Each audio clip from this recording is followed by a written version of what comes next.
Me diga com quem tu andas, que eu te direi quem és.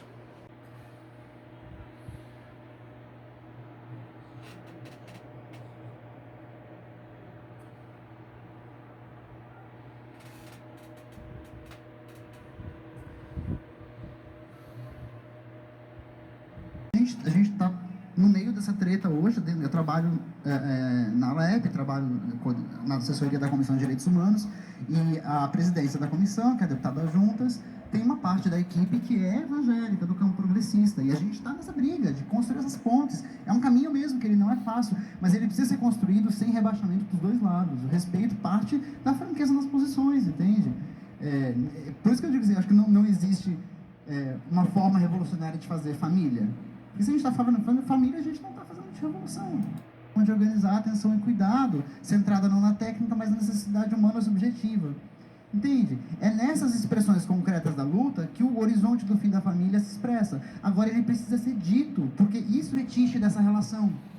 Sexo como um conhecimento sobre o corpo humano, como uma sistematização na hora de fazer família. Ponto. Por quê? Quando dizem pra gente, o movimento LGBT quer acabar com a família, o movimento LGBT é um movimento promíscuo que defende o sexo desregrado, a gente entrou numa lombra dos 90 para cá de se colocar numa posição defensiva, de dizer não, a gente não quer destruir família nenhuma, não. A gente só quer amar. Né? O não tem nada a ver com promiscuidade, não. A gente Quem que é esse aqui? Quem que é? Esse aqui é o pastor Henrique Vieira. De um retrocesso político apoiando isso aí, ó. Violento, que violenta. Vou mostrar em outro vídeo que é o Henrique Vieira. Do movimento LGBT na América Latina. Violenta a história dos ganhos e lutas feministas na América Latina. O que chama de marxismo cultural? No caso aí, né, desse transfeminista, ele evidentemente é um gramscista, ele evidentemente, né, está querendo praticar um marxismo cultural. E vejam esse vídeo dele, entendeu? Porque é um vídeo interessante que prova, né, de fato tudo o que a direita tem dito.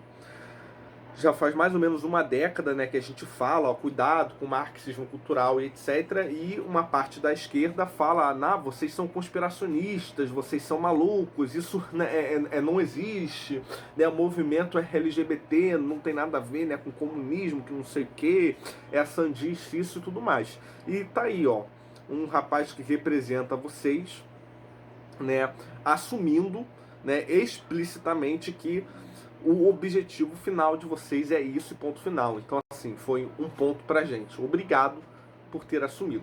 E eu vou explicar o que seria o marxismo cultural, como que ele se estruturou, né? Karl Marx e Engels, né, no livro A Origem da Família, do Estado e do Capital, se eu não me engano o nome é esse, né? Ele traça uma genealogia do que seria o capitalismo. E nessa genealogia, né, ele vai retrocedendo e ele vai alcançar a origem da família. Né, ele vai retrocedendo, ele vai chegar na família e ele vai dizer o seguinte, olha só, o capital se acumula por meio de herança. Né? A herança, ela é resguardada, né, juridicamente, ela é defendida pelo Estado através do matrimônio, certo? Então, criaram-se as famílias para justificar o matrimônio. Esse é o pensamento de Karl Marx. Então, a partir do momento que tem famílias, tem casamentos, tendo casamentos, você tem direito à herança, né? Quando você reconhece a mulher ou quando você reconhece o filho, né, como parte de si, como família, né, eles herdam os seus bens e isso ao longo do tempo, né, gera acúmulo de capital. Então, para Karl Marx, a questão da família, né, teria sido uma estratégia, né, da burguesia, né, uma estratégia milenar de garantir a sua acumulação de capital ao longo da história, né, e a família e o matrimônio e etc, né, e o Estado seria mais ou menos que uma desculpa, né, para justificar esse acúmulo. Ou seja, né, a esquerda pós-marxista, né, é claro que O RSS, ou até em outros livros de Marx, etc., apesar de Marx ele ter dito isso, né, ele não foca muito o discurso nessa questão de necessidade de destruir família, etc. Mas aí nós vamos ter, né, em alguns movimentos pós-marxistas, o entendimento de que, olha, a URSS, né, perdeu, né, o comunismo, a revolução direta, armada e etc., perdeu, isso não dá certo. Então, para alcançar o comunismo, em vez de a gente fazer uma revolução política, a gente vai ter que fazer uma revolução cultural, fazer uma transvalorização de costumes, de valores. A gente vai ter que se infiltrar em universidades, a gente vai ter que se infiltrar, né, em âmbitos de, de debate, de construção, né, de ideais, né, para construir a longo prazo, né, aliás, para destruir a longo prazo as bases culturais, né, judaico, né, cristãs que constituem a família, etc., para conseguir aos poucos diluir a família. Porque se a gente consegue acabar com a família, consequentemente a gente acaba com o casamento, consequentemente a gente acaba com o matrimônio, consequentemente a gente acaba com o acúmulo de capital, consequentemente a gente acaba com o capitalismo, certo? Então, basicamente é essa. A teoria do marxismo cultural é que toda a esquerda, né, ou que seria o que o Olavo diz, ou eu acredito pelo menos uma parcela da esquerda, percebe que a luta prática, né, política, armada e etc., deu errado, né? Não adianta você tomar abruptamente o Estado e tentar instaurar o socialismo, porque você vai ter muita resistência, porque os povos ainda são cristãos, ainda são conservadores, etc. Eles não vão aceitar isso, vai ter muita resistência. Então o ideal é você fazer uma revolução a longo prazo, certo? Destruindo as bases da moral judaico-cristã, né, para destruir a família, destruir o matrimônio e, consequentemente, destruir o capitalismo. Então, assim, é com essa gente que o pastor Henrique Vieira anda, né? E o pastor Henrique Vieira, ele tem vídeos sobre Jesus socialista, sobre Maria feminista, né? Sobre a parada LGBT como vontade de Deus. Então eu pergunto, será que o pastor Henrique Vieira, ele é cristão mesmo? Né? E aqui vai uma teoria de conspiração, né? Será que o Henrique Vieira não é um cara que cresceu em seio marxista, né? Um cara que é revolucionário e que ele optou como estratégia assim infiltrar no protestantismo para criar um núcleo de cristão, progressista e comunista, né, no Brasil, e para conseguir desse grupo acabar com o cristianismo por dentro? Eu acho provável, né?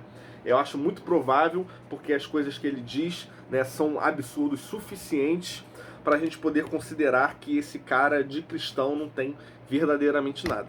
Eu vou colocar alguns vídeos dele e eu vou refutar ponto a ponto. Livros que foram escritos ao longo de quase 6.000 anos, representando culturas, épocas e sociedades muito distintas.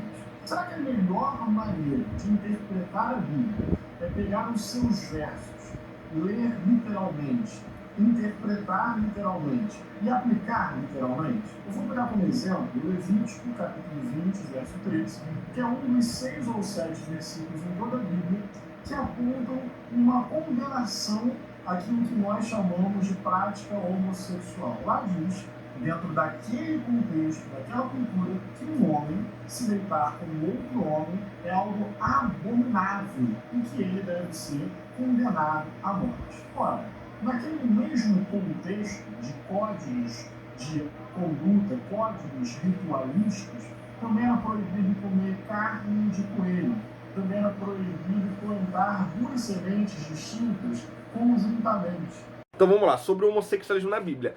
O pastor Henrique Vieira, ele está certo e errado, né? Quando a gente fala, né, ele dá um exemplo de Levíticos, que é um exemplo muito estratégico, né? É um exemplo que qualquer anticristão usa, né, que fala, se é para seguir tudo que tem na Bíblia, então por que você vai para o inferno se você usa roupa de 2 tecidos, né, diferentes, ou se você faz a barba, né, e etc. Qual que é o problema? A Bíblia, né, na verdade, a exegética, a hermenêutica, seja a católica ou mesmo a protestante, né, é quase uma unanimidade isso, que a Bíblia é dividida em 3 corpos de leis. Leis morais, leis cerimoniais, né, e leis jurídicas, né? Então tem alguns livros na Bíblia que são leis morais, né, como por exemplo os 10 mandamentos, são, né, as leis canônicas, elas são morais, portanto elas são atemporais, elas são universais, né? Cartas, né, aos romanos, né,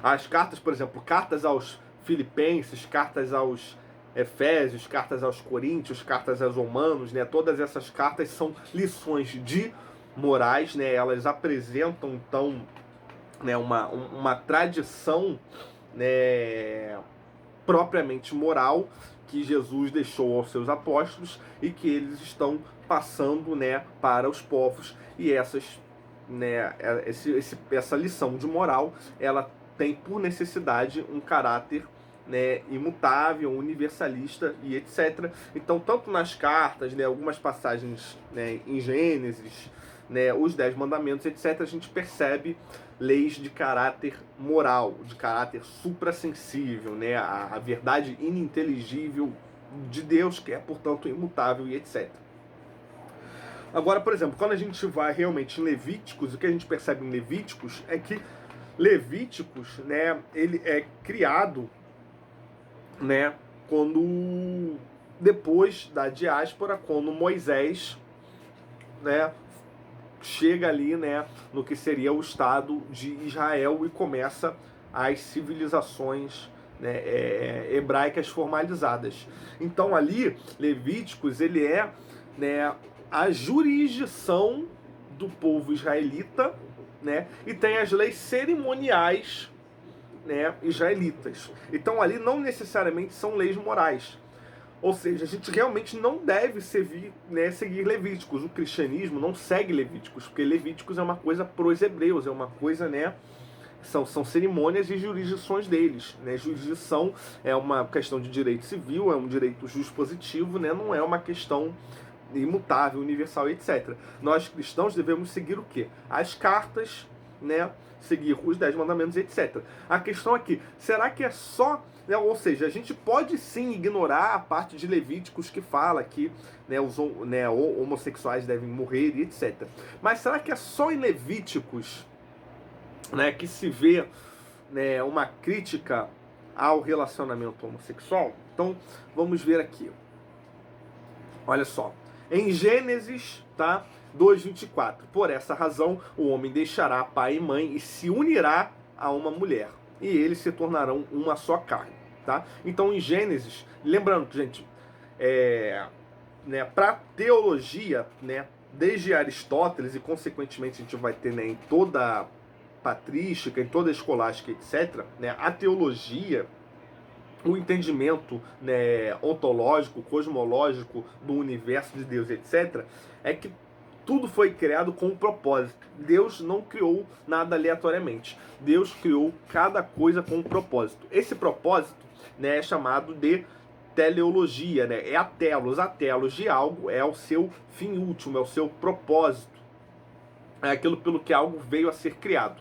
Então, né, Gênesis, né, como Gênesis é sobre a criação do mundo, o que a gente encontra em algumas passagens de Gênesis é a telos, ou seja, né, é o propósito que Deus tem para a sua criação.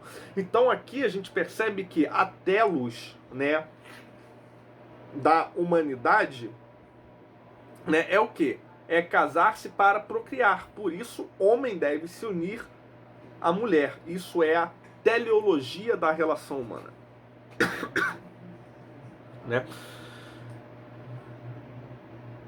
E assim, a gente não tem motivo para acreditar que isso aqui é muito conotativo, que eles não citaram homens por acaso, né? Se Gênesis descreve a teleologia, e se fosse do propósito de Deus que homens também se unissem, né? Então estaria, pessoas vão, deixar pai e mãe e vão, né, se unir aos seus cônjuges em uma só carne. Mas não é abstrato, né, não é agênero, é literalmente homem e mulher. Em Coríntios, nós vemos: fujam da imoralidade sexual. Todos os outros pecados que alguém comete fora do corpo os comete. Mas quem peca sexualmente peca contra o próprio corpo. E aqui a gente tem Romanos, né? E como eu falei, a gente tem que seguir Romanos. Vejam Romanos 1, né? 1 do 21 ao 27. Porque, tendo conhecido a Deus, não o glorificaram como Deus, nem lhe renderam graças. Mas os seus pensamentos tornaram-se fúteis e o coração insensato deles obscureceu-se. Dizendo-se sábios, tornaram-se loucos e trocaram a glória de Deus imortal por imagens feitas segundo a semelhança do homem mortal, bem como de pássaros, quadrúpedes e répteis. Por isso, Deus os entregou à impureza sexual, segundo os desejos pecaminosos do seu coração, para a degradação do seu corpo entre si. Trocaram a verdade de Deus pela mentira, e adoraram e serviram a coisas e seres criados em lugar do Criador, que é bendito para sempre. Amém. Por causa disso, Deus os entregou a paixões vergonhosas. Até as suas mulheres trocaram suas relações sexuais naturais por outras, contrárias à natureza. Da mesma forma, os homens também abandonaram as relações naturais com as mulheres e se inflamaram de paixões uns pelos outros. Começaram a cometer atos indecentes, homens com homens, e receberam em si mesmos o castigo merecido pela sua perversão. Tá bom? Então aqui não é lei cerimonial, aqui não é lei jurídica, certo? Aqui está falando necessariamente, né, do pecado homossexual e do que Deus pensa disso e a punição disso. Você percebe que Levíticos diz, né, um homem que se deitar com outro homem deverá ser, né, punido com a morte. Você percebe que está falando de uma punição, né, jurídica, né, de uma questão do Estado de Israel e etc. Aqui está falando, né, necessariamente que Deus os puniu, né? Então, quando a gente coloca Deus no meio, a gente não pode entender que isso aqui é algo contextual, que isso aqui muda com a cultura e etc. Por quê? Se Deus é transcendente, né, ou seja, se ele está fora do limite do tempo, se ele é perfeito, né, o que é perfeito não pode mudar, porque se pudesse mudar não seria perfeito, né? Não se muda aquilo que é perfeito. Mudanças ocorrem, né? Pessoas mudam porque elas são perfeitas, né? Coisas mudam porque coisas tendem a melhorar e etc. O que é perfeito não tem o que melhorar. O que é perfeito é necessariamente imutável. Então a gente não pode dizer que o juízo de Deus é algo contextual, que muda com o tempo, que muda com as culturas, etc. Não. Deus é imutável, as leis de Deus são imutáveis. Então Romanos deixa claro que o relacionamento homossexual é uma questão de verdade suprassensível, de verdade imutável, atemporal e etc. Certo? E aqui também nós temos, por exemplo, em Gênesis. Olha, chamaram Ló e lhe disseram: onde estão os homens que vieram à sua casa esta noite? Traga-os para nós aqui fora para que tenham relações com eles. Ló saiu de casa, fechou a porta atrás de si e lhe disse: não, meus amigos, não façam essa perversidade, certo? Tem muitos, tem outra, eu não vou ler tudo porque senão vai ficar enorme, mas ó, 1 João 1:9, né? Nós temos Coríntios, né, 6 do 9 ao 11, nós temos Efésios, tem outras passagens em Romanos, passagens em Gálatas, né, Tessalonicenses,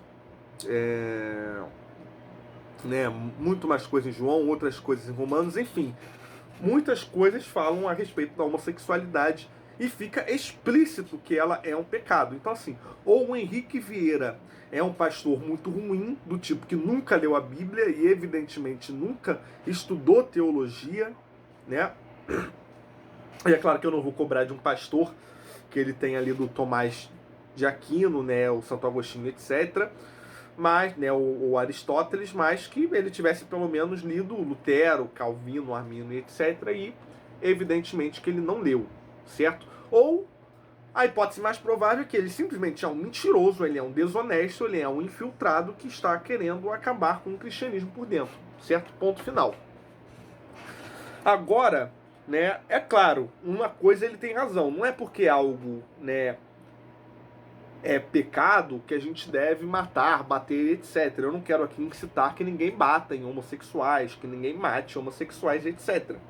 Até porque, veja, por que o homossexualismo é pecado? Não é porque o homossexualismo é pecado, né? Quer dizer, é óbvio, né? Ele é pecado em si porque ele não teria como não ser, né?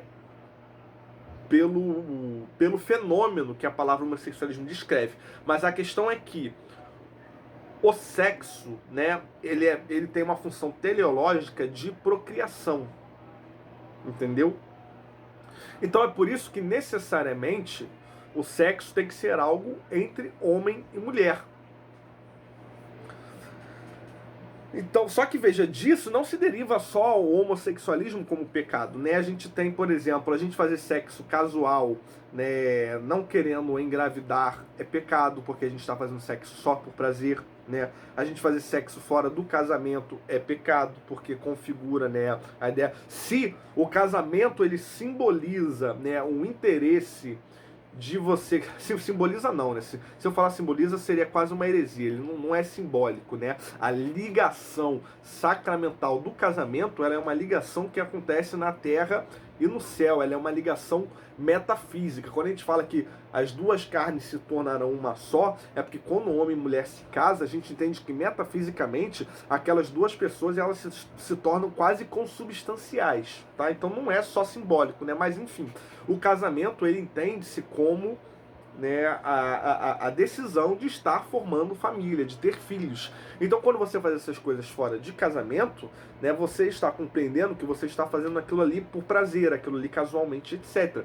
Então, assim, da mesma forma que o homossexualismo é pecado, né, ele é pecado pelos exatos mesmos motivos que sexo fora do casamento é pecado, que masturbação é pecado, né, e tudo mais. E nós temos muitas pessoas na igreja que fazem sexo fora do casamento, né, que fazem sexo, né, enquanto estão namorando, etc. E assim, essas pessoas são tão pecadoras quanto homossexuais. Então a gente não deveria sair apedrejando o homossexualismo, porque no final somos todos pecadores, né? Então assim, devemos respeitar o indivíduo humano, né? Porque a gente condena o pecado, mas a gente de fato deve amar o pecador, né?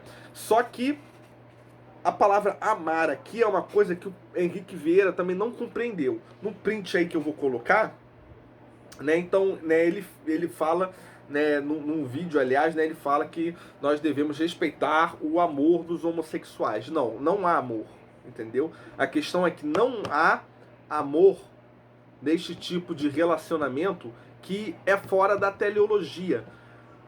Primeiro, quem é definido como amor? Deus é definido como amor, certo? Então, tudo fora de Deus não é amor. Se Deus é definido como amor e ele tem um plano teleológico para as coisas, certo? A gente compreende como amor tudo que é possível dentro do fim último das coisas planejadas por Deus. O que está fora dos planos de Deus não pode ser configurado como amor. Relacionamentos pecaminosos, o sexo casual, o sexo LGBTI, etc., são paixões. Tanto que, né, a leitura que eu li para vocês, a palavra paixão fica explícita. A Bíblia tem todo o cuidado de separar amor de paixão.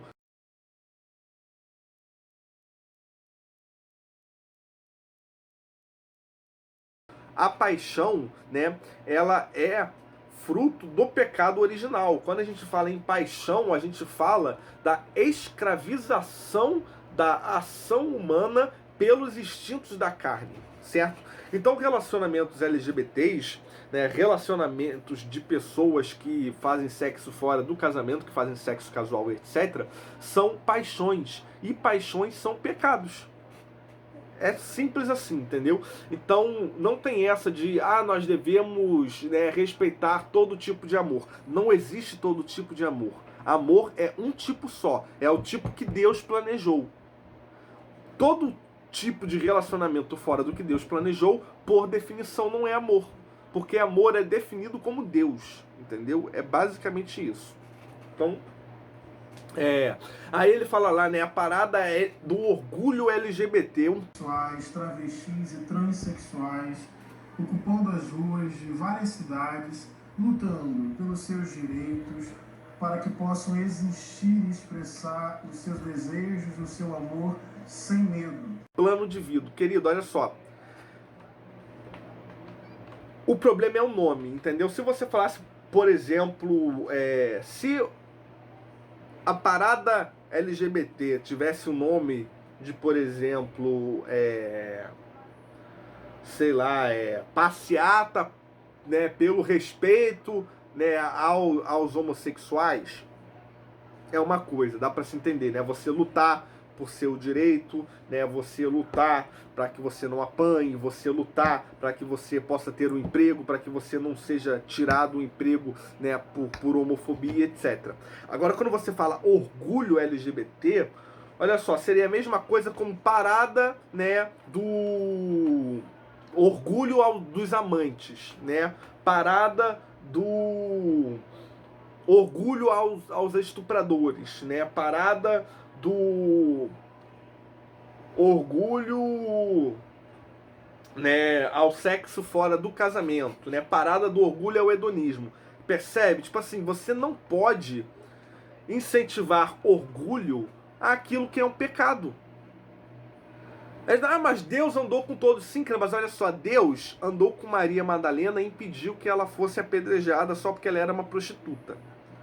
Mas Deus incentivou a prostituição dela. Deus falou, Maria Madalena, tenha orgulho de ser puta. Ele falou isso? Ele não falou. Ela começou a andar com ele e ela deixou de se prostituir. Deus andou em meio a pecadores para resgatá-los do pecado, né? Então nós, diante de Deus, a gente se envergonha de nosso pecado e a gente deixa de pecar, porque a gente se esvazia de si para sermos preenchidos pelo Espírito Santo. Compreendeu? Então, como assim orgulho LGBT? Não tem que ter orgulho nenhum nisso. Tem que ser respeitado sim, mas não tem que ter orgulho. O LGBT, é claro, Cristo está no meio de LGBTs, mas com certeza envergonhando-se da prática LGBT, né? E por amor querendo os preencher de fato, né, para que eles deixem de praticar o homossexualismo. Então, assim, não tem orgulho LGBT, não existe isso. Orgulho LGBT é orgulho do pecado. Devemos ter orgulho do pecado. Inclusive, a própria palavra orgulho torna um movimento ridículo, porque orgulho é pecado. Nós devemos ser humildes, nós devemos nos envergonhar diante de Deus. Pessoas orgulhosas são pessoas que pecam. Certo? Orgulho nunca foi uma virtude cristã. Quando você coloca orgulho LGBT, a própria palavra orgulho ali, né, já está conotando um sentido de que aquilo ali de virtude cristã não tem nenhuma. Beleza? Então, é isso.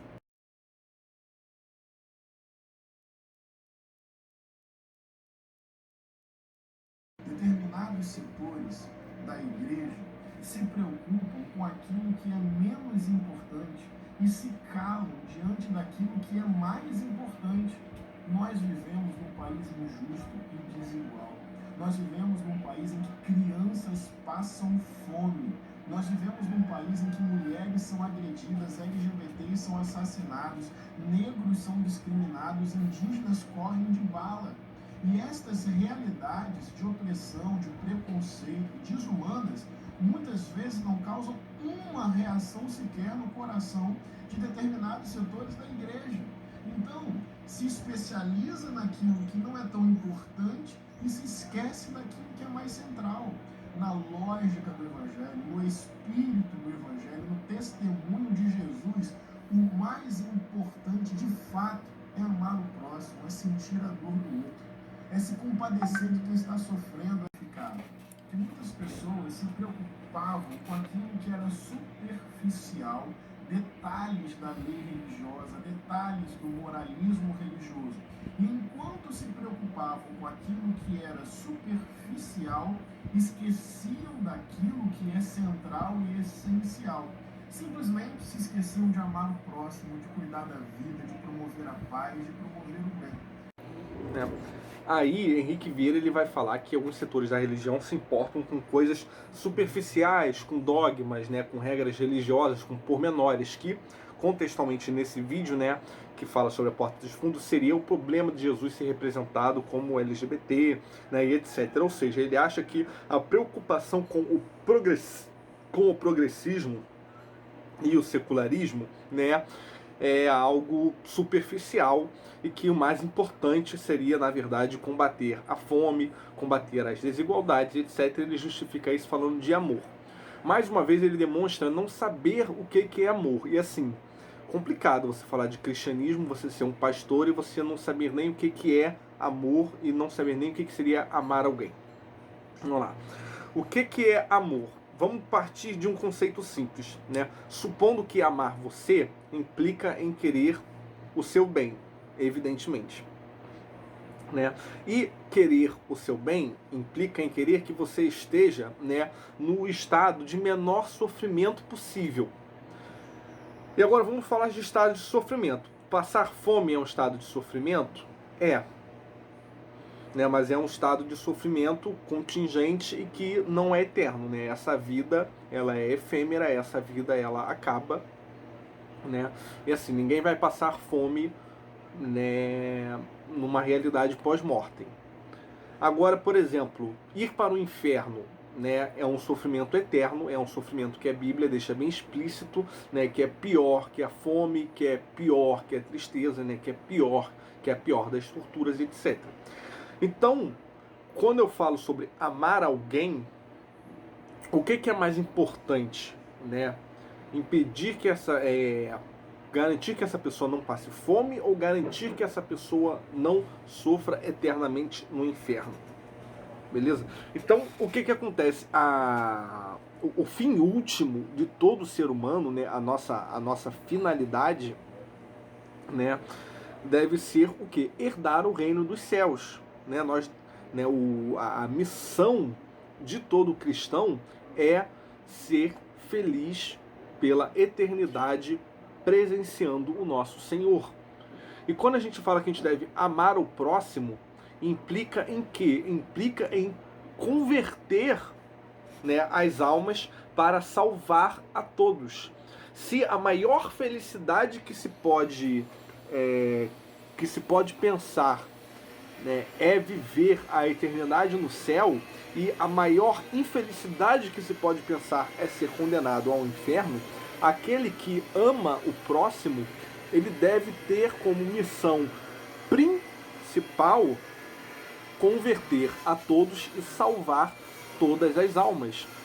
Portanto, amar ao próximo, né, diz muito mais a respeito de resguardar a liturgia, né, de defender a moral, os bons costumes, os valores, as virtudes cristãs, etc. Ou seja, questões da espiritualidade, do que questões contingentes de problemas políticos, né, problemas de fome, problemas de desigualdade, problemas de economia, etc. E veja, que eu não estou negando serem um problema, eu não estou falando que a gente tem que ser egoísta, individualista, que a gente tem que defender um capitalismo, né, completamente, né, selvagem, voraz, etc. Mas a questão é que, numa ordem em graus do que é prioridade, né, a moral, certo? Os assuntos suprassensíveis, eles sempre são em primeira ordem de grandeza, que é assuntos contingentes políticos e econômicos. Mais vale, né, uma sociedade inteira miserável, que é escravizada, que passa fome e etc., mas que é devota a Deus, certo? E que será salva, que será feliz a eternidade depois da morte, do que uma sociedade que temporalmente, né, que nesta vida é rica, né, goza de igualdade, goza de luxos, goza de conforto, que não passa sofrimento nenhum nessa vida, mas que é secular, que é materialista, que é progressista, né, que desrespeita completamente as virtudes e os valores cristãos, e que no pós-mortem vão sofrer a eternidade. Entendeu? Então, assim, Por exemplo, nós temos aqui nas favelas do Rio de Janeiro famílias inteiras cristãs, conservadoras, devotas, que com certeza sofrem a desigualdade, com certeza são exploradas no trabalho, mas que graças a Deus serão salvas, porque estão todos os dias na igreja, né, porque tentam não pecar, porque se confessam, né, porque se envergonham de seus pecados, etc. Enquanto nós temos muitas pessoas, por exemplo, na Suécia, ou na Suíça, ou no Canadá, né, em países de uma economia muito mais desenvolvida, que gozam de luxos, que são super felizes, que são todas ricas, que estão em igualdade, mas que praticam abortos sistematicamente, né, que praticam de festivais hedonistas, né, que vivem em casas de swing porque já se extinguiu uma régua de critério, né, moral, etc. Essas pessoas serão todas condenadas. Isso é o básico, Henrique Vieira. Você deveria saber do básico. Nós, né, criticamos o movimento LGBT, quando nós criticamos o aborto, quando nós criticamos o feminismo, não é porque a gente é reacionário, maldoso, dogmático, etc. Não. É primeiramente porque a gente ama o próximo. É por eu amar o próximo que eu quero resgatá-lo do pecado, porque eu quero que ele seja feliz a eternidade comigo na casa de nosso Senhor, no céu. É por eu amar, né, é por amor que eu quero impedir que pessoas cometam aborto, porque eu não quero que elas sejam condenadas. É por amor que eu quero impedir que pessoas sejam hedonistas, que pessoas façam sexo, né, em público, em festivais da carne, em festivais carnavalescos, em festivais LGBTs. E isso é verdade, não adianta ser cínico e falar que não, porque tem um histórico bem grande aí de paradas LGBTs em que as ruas ficam uma imundície de camisinhas usadas de esperma pelas calçadas, né? A gente vê sexo explícito em público, homens que andam com roupas de fetiche sexual, com a glande praticamente aparecendo, certo? E etc. Então, assim, isso é um hedonismo puro e explicitamente. Então, quando nós combatemos paradas LGBTs, não é porque nós somos contra o direito, né, ou contra a necessidade do indivíduo LGBT ser respeitado, mas porque a parada LGBT representa não só um indivíduo LGBT, mas representa todo o contexto cultural de valores hedonistas que são antinômicos aos valores cristãos. Eu falo isso, infelizmente, por uma infelicidade, né, os movimentos, né, de militância LGBT, eles tornaram-se um movimento de massa de manobra de pautas progressistas, hedonistas, seculares, né, completamente lascivas e etc. Então é por isso que nós combatemos isso. Inclusive muitos LGBTs conservadores, existem, né, gays dentro das igrejas, etc., que também são contra esses movimentos. Então é isso, meu querido. A gente é contra esses movimentos principalmente porque a gente ama essas pessoas. Cada LGBT num movimento desse que pula, né, num movimento desse com roupa de fetichismo, né, que participa desse verdadeiro bacanal, está sujeito à condenação. E eu não quero ele lá porque eu quero primeiramente que ele seja salvo, porque eu o amo.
sobre Cristo socialista, né? Ah, Cristo foi socialista, etc. Então, vamos lá. Primeiro, o que é socialismo ou comunismo? Né? O socialismo ou comunismo, ele é por necessidade, ou seja, ele é definido enquanto substância, né, na negação ao direito jusnatural à propriedade. Então ele é contra a propriedade, ele é a favor da desapropriação, né, dos bens e pelo meio de produção comum. E como que era a economia na época de Cristo? Ora, você tinha os pescadores, né, dispostos do próprio barco, dispostos da própria rede, dispostos da própria vara. Eles pescavam, eles consumiam o que eles produziam, né, com a própria força de trabalho, ou eles vendiam. Né? Cristo, né, era carpinteiro, então assim, ele tinha a mesa de carpintaria dele, né, ele carpintava e ele sobrevivia do próprio trabalho. Então assim, pessoas dispostas do próprio meio de produção, ou seja, tendo direito jusnatural à propriedade pessoal e que vendem, né, o próprio trabalho, né, seja, né, a venda de produtos, ou seja, em prestação de serviço, isso não é comunismo e socialismo, já começa por aí. Né? Então, isso aqui já refuta a ideia de que Cristo era socialista. A segunda questão é que a Bíblia inteira demonstra que Cristo ele veio para fazer uma revolução espiritual, não uma revolução política. Né? A começar que, por exemplo, quando Cristo ele foi se preparar, né, para o sepultamento, na passagem que ele vai tomar um banho de perfume, né, é dito em João 12, é dito em Marcos 14, é dito em Mateus 16, aqui ó, estando Jesus em Betânia, na casa de Simão, o leproso, aproximou-se dele uma mulher com um frasco de alabastro, contendo um perfume muito caro. Ela o derramou sobre a cabeça de Jesus quando ele se encontrava reclinado à mesa. Mas um de seus discípulos, Judas Iscariotes, que mais tarde iria traí-lo, fez uma objeção. Por que este perfume não foi vendido? Isto é um desperdício. Poderia ser vendido e o dinheiro dado aos pobres. Seriam 300 denários. Né? Aí é que diz...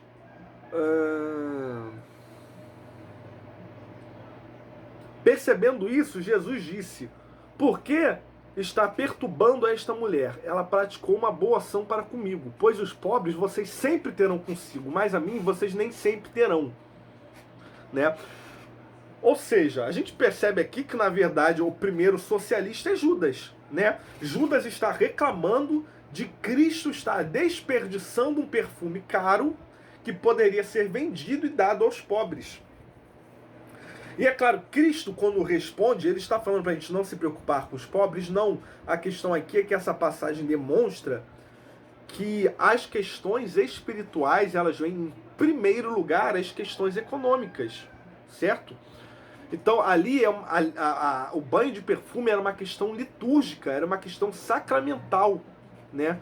E uma questão litúrgica, uma questão sacramental, uma questão que está para as verdades inteligíveis, né, para as verdades suprassensíveis, elas vêm de primeiro grau de importância que questões econômicas. Isso é uma passagem, né? Então, quer dizer, como que poderia ser Jesus, né, socialista, se ele está colocando a metafísica e as questões, né, suprassensíveis em primeiro lugar as questões de praxe econômica?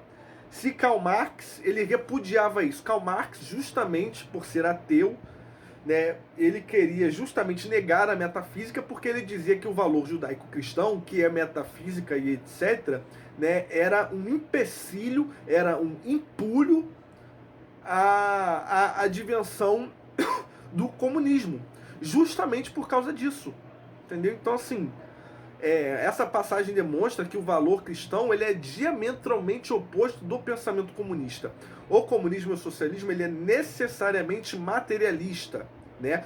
Tanto que ele se chama de dialética materialista histórica. E aí como é que vem um animal falar que Cristo é socialista? Ou o cara não leu a Bíblia, ou o cara não lê o socialismo. E eu não falo só de Karl Marx, não. Eu falo de Kropotkin, eu falo de Malatesta, eu falo de Bakunin. Será que o Henrique Vieira ele leu alguma coisa disso, tanto de Bíblia quanto de comunismo? Ou ele é muito burro, ou, repito, o último juízo. Ele é um desonesto, um pilantra infiltrado que de cristão não tem nada. Né? Outra passagem que mostra que Jesus não era socialista é João 6, do versículo 22 ao 29, que é o seguinte, é a passagem de Jesus, né, após o monte, quando ele se nega a dar comida à multidão de pedintes. No dia seguinte, a multidão que tinha ficado do outro lado do mar percebeu que Jesus não tinha subido com seus discípulos na única barca que lá estava, mas que eles tinham partido sozinhos. Nesse meio tempo, outras barcas chegaram a Tiberíades, perto do lugar onde tinham comido o pão, depois de o Senhor ter dado de graça. E, reparando a multidão que nem Jesus nem seus discípulos estavam ali, entrou nas barcas e foi até Cafarnaum à sua procura. Encontrando-o na outra margem do lago, perguntam-lhe: Mestre, quando chegastes aqui? Respondeu-lhes Jesus: em verdade vos digo, buscai-me, não porque vistes os milagres, mas porque comestes do pão e ficastes fartos. Trabalhai, não pela comida que perece, mas pela que dura até a vida eterna, né? Tem uma outra, né, tem outro que diz assim, não vim para dar-lhes, né, comida, mas para lhes dar-lhes alimento, né, da alma e etc. Né? Enfim, o que essa passagem, né, quer dizer? Jesus, certo? Ele chegou lá à beira do mar da Galileia num dia e fez o milagre da multiplicação de pães e alimentou, tipo assim, 5.000 pessoas. Eu acho que é isso, né? Alimentou 5.000 pessoas. E começou a dar, né, os sermões, né? Fez, né, o sermão e etc. No outro dia, né, quando ele estava saindo de lá, uma multidão estava seguindo ele para pedir comida. E ele fugiu, ele se negou a dar comida. E quando ele foi abordado, né, ele respondeu, ele falou mais ou menos isso. Olha só, vocês são interesseiros, vocês não procuram a mim, né, pelo alimento espiritual que tenho para dar-lhes ou para ouvir as palavras de Deus, mas procuram a mim simplesmente porque passam fome. Eu não vim para alimentar, né, eu não vim para sanar a fome física de vocês, eu vim para sanar a fome da alma. Então assim, nessa passagem, o que essa passagem quer nos dizer? Essa passagem diz que o cristianismo, né, Cristo veio, né, e a religião cristã, etc., ela é uma questão espiritual, ela é para salvar os homens do inferno, é para tirar os homens do pecado, não é para acabar com a fome, entendeu? Não é para fazer revolução política, né, social e etc. Então assim, fazer com que as pessoas parem de pecar, né, converter os povos, né, salvar pessoas do pecado é muito mais importante do que combater a fome, né, e etc. Não que a gente não deva fazer isso também, mas o primeiro vem em primeira ordem, certo? Então assim, isso é socialismo? É evidente que não. Então, qual que é o problema do pastor Henrique Vieira? Pastor Henrique Vieira está fazendo justamente ao contrário, né? Ao mesmo passo em que ele defende o comunismo e ele deturpa Cristo falando que Cristo é socialista, né? E aí apoia MST, apoia um monte de bobagem, apoia aborto, né? Apoia todo tipo de pensamento revolucionário materialista, porque ele acha que o cristianismo, né, deve se submeter à politicagem, né, a planos, né, pragmáticos, né, a movimentos de praxe política, né. Ele acaba, pior ainda, não tirando ninguém do pecado, porque ele está falando, entendeu? Se ele está apoiando a legalização do aborto, tá apoiando parada LGBT e etc, assim, né, ele tá invertendo completamente a ordem, entendeu? Ele tá tipo assim, a pequem à vontade, entendeu? vão para o inferno, eu não estou preocupado em salvar ninguém do pecado, eu estou preocupado em acabar com a fome. Então, assim, ele coloca o evangelho de ponta cabeça. Esse cara é um paspalho, um pilantra. Quando o Federico, de novo, diz que uma foto com Monique Brada, que é uma militante trabalhadora sexual do Sul, dizia: o que você chamou de amor, eu chamo de trabalho reprodutivo não pago. É isso, assim, quem não exerce esse trabalho reprodutivo não pago tem uma dimensão do que é a família radicalmente distinta de quem está nesse polo, entende? Sociais, nesse processo de constituição capitalista. A organização reprodutiva, a parte constitutiva da reorganização social das relações interpessoais, significa entender que o trabalho reprodutivo, à medida que ele não é só a procriação no sentido biológico, a reprodução biológica da força de trabalho, significa dizer que essa distinção entre trabalho reprodutivo e trabalho produtivo, pessoas sistematizadas a partir da sua genitália, nota que eu não estou usando a palavra sexo ainda para descrever isso, extrapola para os demais trabalhos reprodutivos não reprodutivos biologicamente, entende? Essa distinção genitalizada passa a ser parâmetro para toda e qualquer relação social e identificadora dos trabalhos. Se ela é identificadora dos trabalhos, significa que ela é inscrita diretamente na mercadoria força de trabalho. Ela é um caráter indissociável da mercadoria força de trabalho. Produzir força de trabalho na forma mercadoria, sujeitos mercadoria força de trabalho, significa produzir gênero. Um gênero que é produzido na sua forma, dimensão de mercadoria, pelos trabalhos sociais individuais que produzem o gênero. Qual que é o foda disso para a discussão? É que, quando se fala de fetiche, na teoria marxista, Zé Paulo tem uma definição que eu gosto, que ele diz que fetiche, a teoria do fetiche é uma teoria setorial da positividade do capitalismo. O que é a positividade do capitalismo? É uma teoria que diz respeito a como ele se mostra como algo que existe por si só, que se afirma como natural, como universal, né? Sexo é o fetiche dessa relação. Sexo como um conhecimento sobre o corpo humano, como uma sistematização das diferenças biológicas da nossa espécie, é um conhecimento que se constrói no escopo da ciência moderna. Tá legal, já chega. Desonra pra toda a sua família. Pode anotar aí. Desonra pra tu, desonra pra tua vaca, desonra... Calcado nessa divisão do trabalho reprodutivo.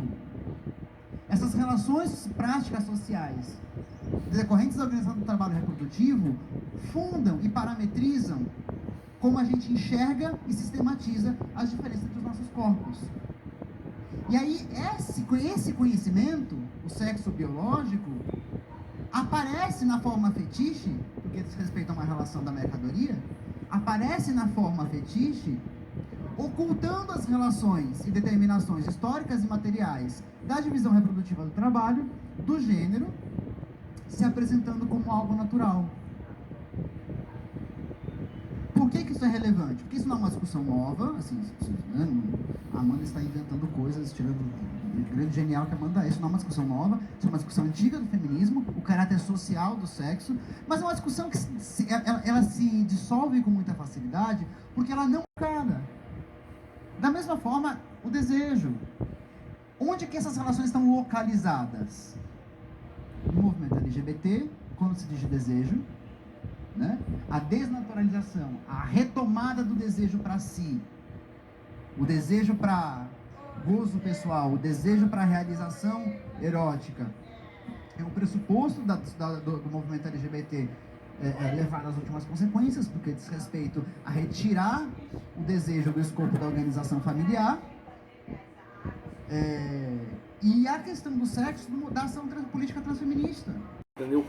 Percebe, seu animal, seu débil, que você foi cúmplice de uma palestra completamente antirreligiosa, de uma palestra diametralmente oposta ao cristianismo, de uma palestra materialista, nominalista, ateísta, que está dizendo que gênero, sexo, etc. é uma construção social, né, pautada em cima de relações de exploração do trabalho. Isso nega completamente a perspectiva metafísica, né, e religiosa do cristianismo. Você foi cúmplice. você foi cúmplice. Isso, né? Ou você é muito desonesto e você de fato é cúmplice, né? Ou se você percebeu que foi um erro ter participado dessa palestra quando esse cara tomou o microfone e começou a falar essas merdas, você pecou por omissão, né? Qualquer cristão sério que defende Cristo acima de tudo teria tomado o microfone da mão dele, certo? Se levantado, dito poucas e boas e teria se retirado dali. Você não fez. Então, ou você é um mau caráter, filho da puta, ou você é um babaca medrosinho, né, que pecou por omissão, seu bosta. Ele não tem nem como cometer o cinismo de falar que a gente está interpretando as coisas erradas, né, e que Jesus, né, andava, né, com as minorias, etc., para tentar justificar do porquê que ele estaria numa palestra dessa sobre o movimento feminista e LGBT, porque, né, é uma palestra que está muito além de simplesmente respeito ao LGBT. O rapaz, né, ao lado dele, está esfregando na cara dele, está falando explicitamente que o movimento feminista e LGBT quer desnaturalizar o sexo, né? A palestra diz também que a gravidez, né, tipo assim, a primeira relação de exploração do trabalho, né, segundo o feminismo marxista, né, é na relação familiar, porque quando a mulher, né, ela é compreendida como dona do lar, né, ela engravida, tem todo o trabalho de gestação e depois cuida da criança sem ser remunerada, né? Então, para esse pensamento histórico, né, dialético, marxista, materialista, eles entendem que o papel de ser mãe é um papel de exploração, né? Porque engravidar, né, e parir, né, uma criança é um trabalho não remunerado, logo é uma exploração do trabalho, entendeu? E também diz bem claro que o movimento LGBT quer naturalizar e permitir as pessoas a explorarem, certo, a sua lascívia, né, os seus fetiches, os seus desejos eróticos, né, as suas paixões. E Henrique Vieira fala, né, defende o movimento LGBT, defende o feminismo. Eu vou colocar um vídeo aí onde ele chama, quando ele fala que Maria é feminista. Vem cá, será que Maria, enquanto suposta feminista, ela se sentiu explorada e injustiçada por não ter sido remunerada para ter Jesus? E será que Deus, né, será que o anjo foi um explorador capitalista porque, né, fez Maria engravidar e não a remunerou, né? E como que Maria, né, como que a Bíblia teria sido feminista se a Bíblia, ela naturaliza as questões de papel de gênero, né? Feminista, ela foi, Maria, ela não foi feminista, Maria, ela foi completamente feminina, ela foi um exemplo de mulher submissa, né? Ela seguiu o seu esposo para todo lado, sem questionar, né? Ela não quis trabalhar nem nada, entendeu? Quer dizer, ela se doou a ser inteiramente mãe, certo? Né? Ela se doou inteiramente a ser um papel de doméstica, de dona do lar, de mãe, etc. E eu pergunto, onde é que está o feminismo nisso, né? Numa representação de família onde José era o responsável financeiro que trabalhava para sustentar o lar e Maria era integralmente mãe, né? Como será que Maria seria recebida pelas feministas hoje em dia, né? Em uma época em que as feministas falam sobre aborto e falam que ser mulher ou mãe, né, é exploração e que toda mulher deveria trabalhar, né, se formar e ser independente. Será que se uma nova, né, se Deus aparecesse, né, a uma nova Maria de 14, 15 anos hoje em dia perguntando se ela aceita ser mãe de Jesus, né, se ela falasse que sim, imagina só como ela não seria criticada pelas feministas que falariam que isso é retrógrado, que ela está sendo explorada, que ela está se dando a submissão, de que ela deveria, que isso vai atrapalhar a formação dela, que isso vai fazer ela ser, né, submissa e independente de José, né, porque ela não deve ser dependente, etc. Então, assim, onde que está, né, esse suposto feminismo de Maria? A Bíblia não discute, né, problemas de gênero, pelo contrário, é ela que formaliza o papel de gênero, é ela que formaliza o estereótipo de sexo, gênero e etc. Né? É ela que formaliza os padrões morais, né, que negam, né, e dão por pecado o desejo e a erotização e a futilização do sexo. E isso é tudo que o feminismo critica. Então como é que você tem a cara de pau de falar que Maria é feminista?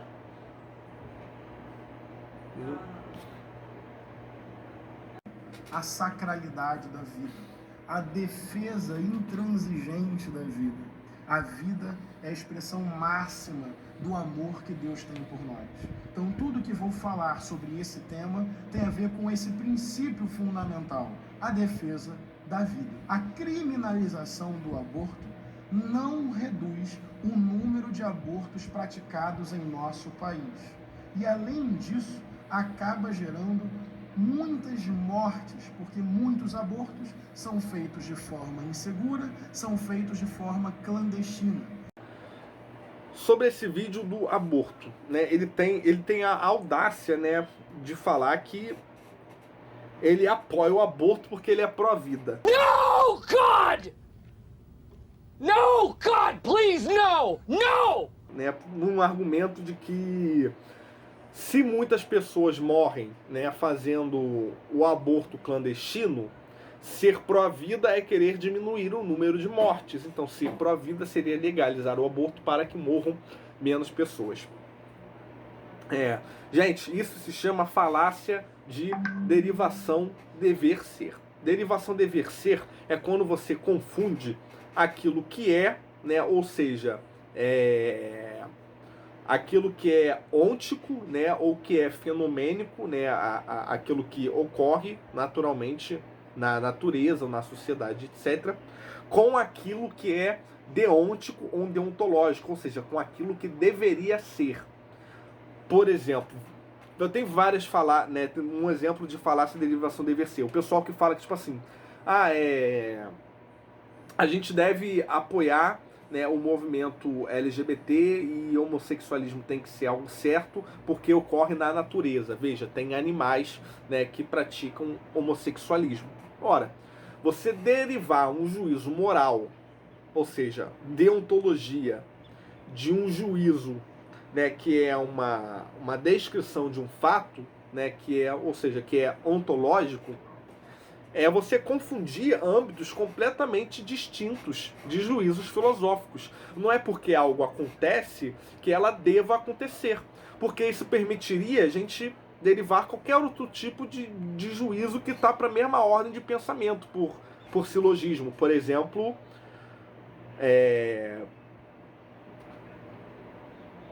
né, homens mais velhos, eles continuam fazendo sexo com menores de idade, mesmo sendo proibido. Então, se a prática já acontece, melhor que se legalize, né?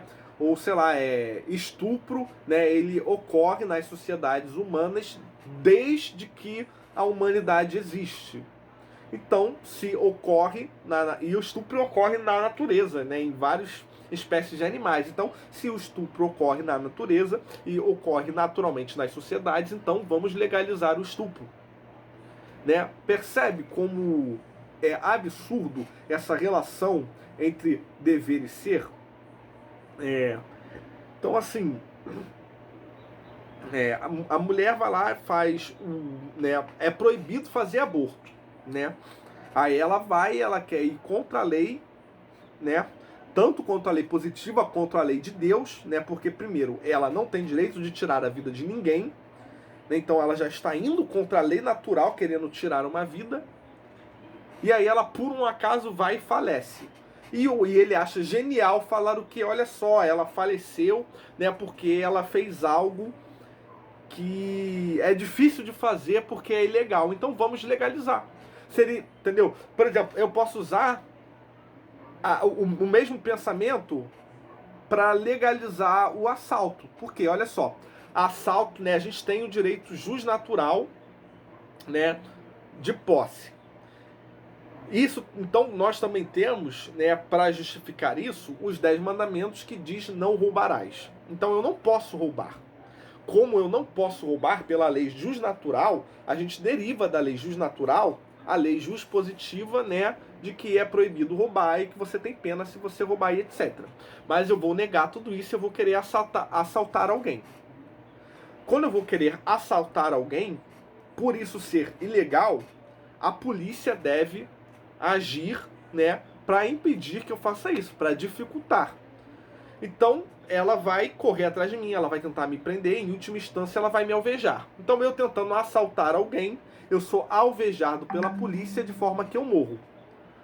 Aumente isso, né, para uma questão macrosocial e perceba que diariamente vários assaltantes, né, eles vêm a óbito, eles falecem em troca de tiro com a polícia. Ou seja, olha, assaltantes estão morrendo porque a lei dificulta o assalto. Então, se eu sou pró-vida, eu tenho que legalizar o assalto, porque legalizando o assalto, eles não terão mais troca de tiro com a polícia, eles vão poder assaltar sem que venham a morrer. Entende o absurdo que é o pensamento do Henrique Vieira? Esse cara é um completo animal. E não tem muito mais o que dizer. As refutações estão todas aí. E é isso. Esse cara é um pilantra, é um safado, né?